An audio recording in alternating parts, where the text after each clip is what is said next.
Picture this. A man who spent half his life taking orders builds himself a 15,000 square foot palace.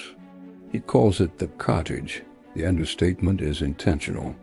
For 46 years, he'd been invisible. Now, at 65, W.K. Kellogg wanted the world to see him. This estate cost a fortune, but money wasn't the point. This was a statement, a declaration of independence from the man who'd treated him like hired help for decades. That man? His own brother. Will Keith Kellogg never finished school. Bad eyesight made teachers think he was slow. At 13, he quit, started selling brooms door to door for his father's business. 3 years later, his brother offered him a job. John Harvey Kellogg was everything Will wasn't. Medical degree, church backing, vision for building an empire. John Harvey transformed a struggling clinic into America's premier health resort. The rich and powerful flocked here. But his obsessions went beyond digestion. Bland food was meant to calm the body and eliminate carnal urges. That philosophy led directly to flaked cereal.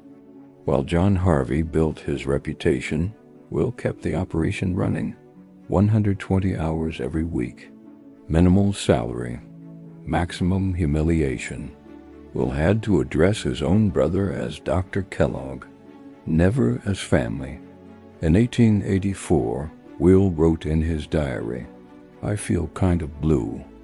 I am afraid that I will always be a poor man."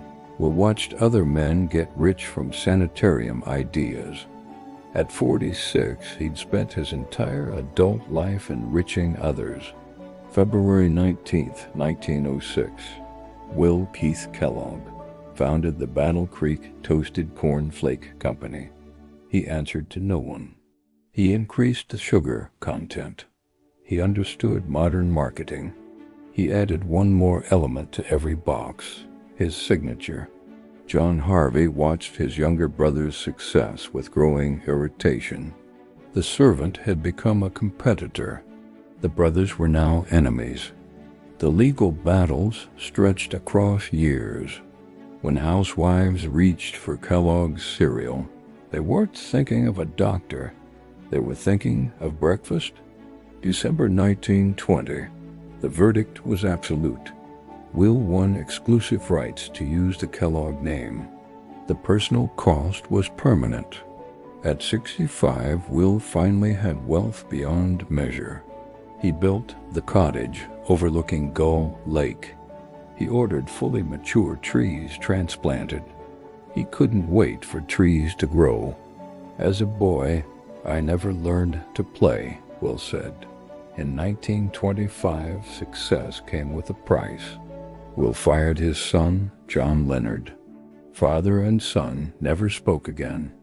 Doctors diagnosed Will with glaucoma. Within years, he was completely blind. John Jr., his grandson and successor, took his own life. The man who built a company feeding millions had lost his own. 1943. John Harvey Kellogg was dying. He wrote to Will. He was sorry. The letter arrived, but Will, now blind, chose not to have it read. John Harvey died on December 14, 1943. Only after his brother was dead did Will finally have the letter read to him. October 6, 1951. W.K. Kellogg died at 91, the same age as his brother. In Oak Hill Cemetery, side by side, rest the Kellogg brothers, bound together by blood, invention, hatred, and finally by death.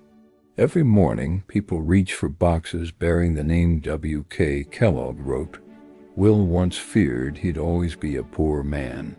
He was wrong, but he was right about something else. As a boy, he never learned to play, and as a man, he never learned to forgive."